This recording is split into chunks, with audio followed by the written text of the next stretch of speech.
Fala, galera do Corujão Vascaíno, chegando aqui, como todas as noites, com aquele vídeo noturno, trazendo todas as notícias gostosas do Vasco da Gama.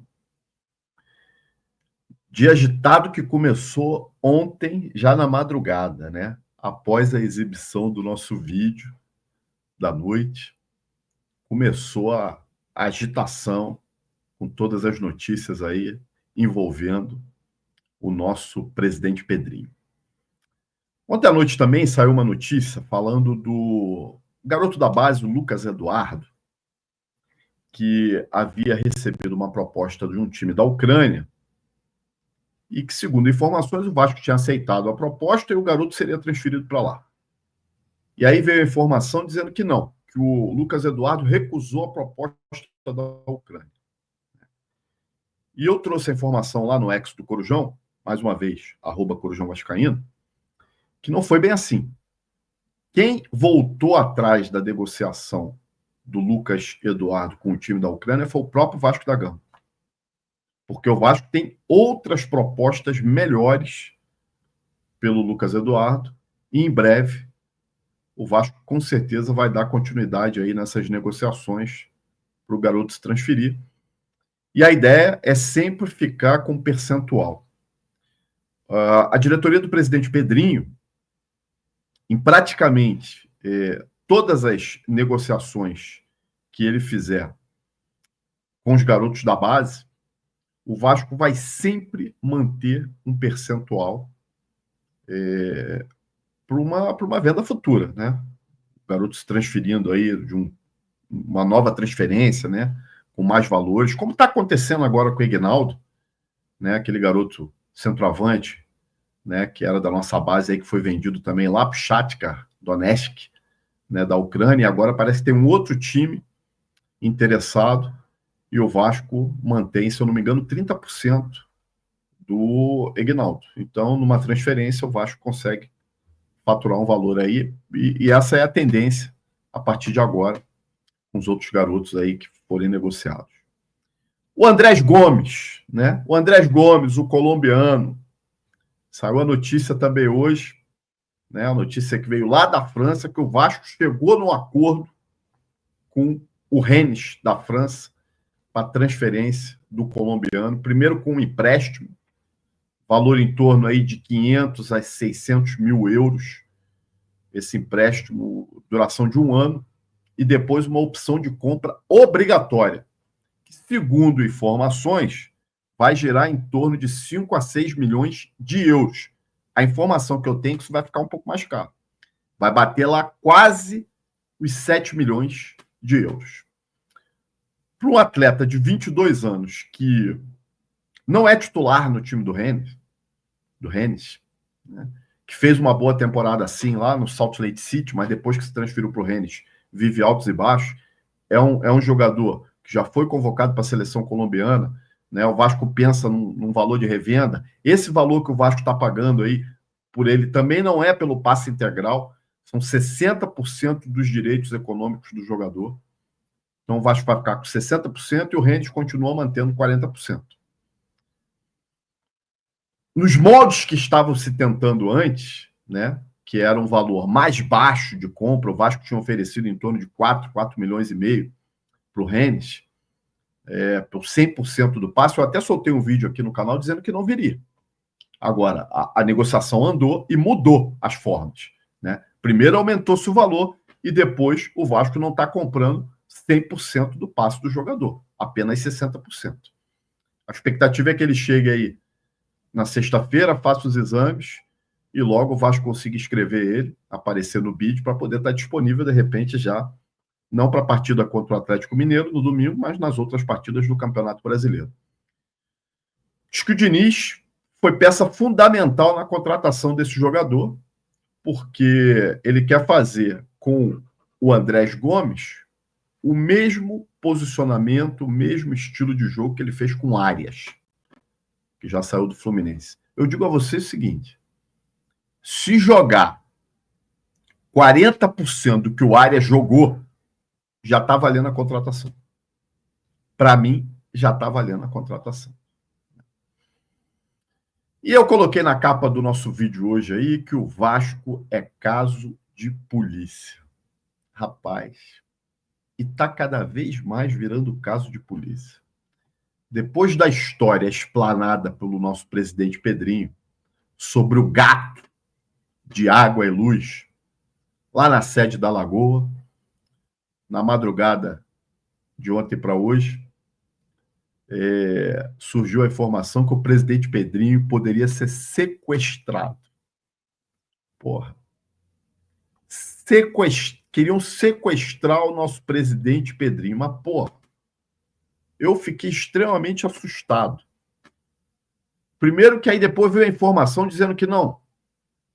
A polícia diz que são milicianos que iam se travestir de empresários para sequestrar o presidente Pedrinho. Aí eu falei, porra, miliciano travestido de empresário é o pessoal da 777 voltando.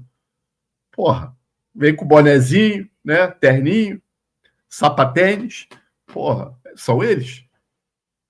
Aí depois que não que iam pegar o presidente Pedrinho para ele fazer umas transferências por Pix. Aí depois liberava ele. Puta que pariu, cara. Cara, olha, porra, cara, sinceramente, cara, o Vasco é trágico e cômico ao mesmo tempo.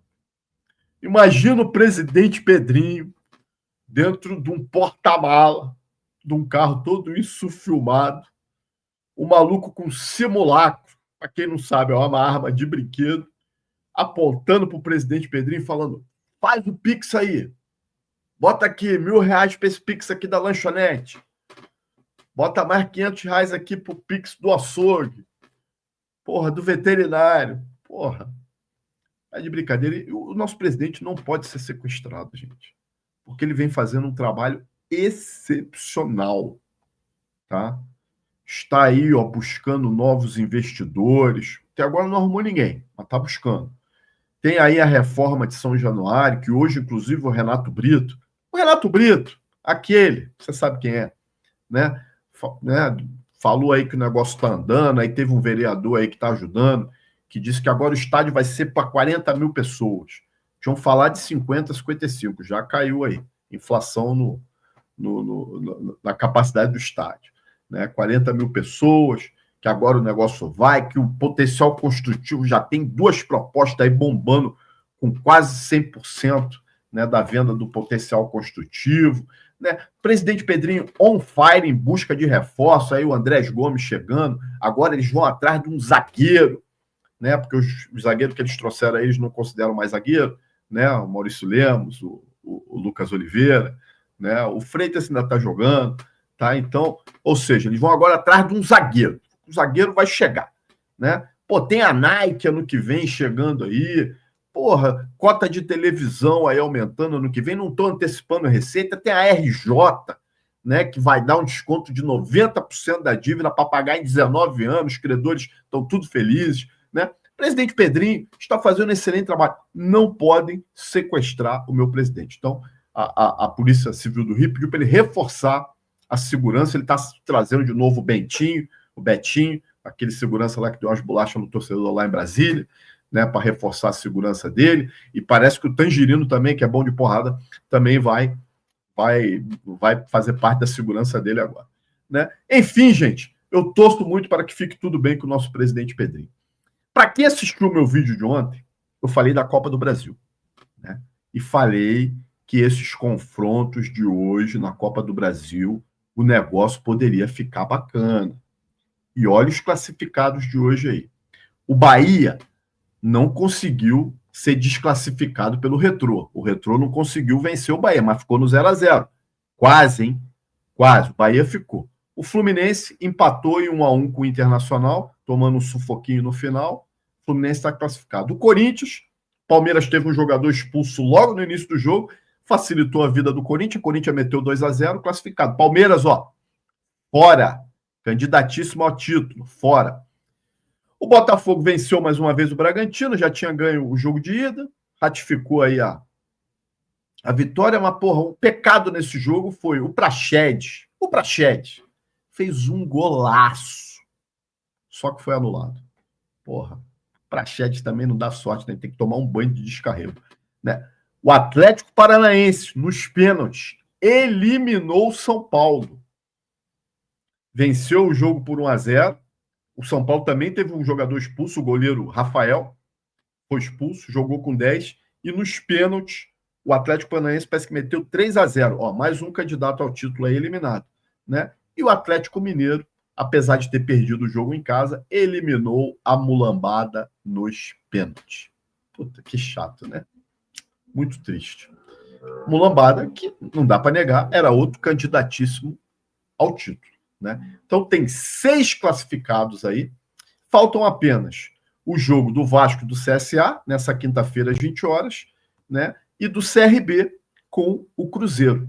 Lembrando que o primeiro jogo, CRB e Cruzeiro, também foi 0-0, só que no Mineirão.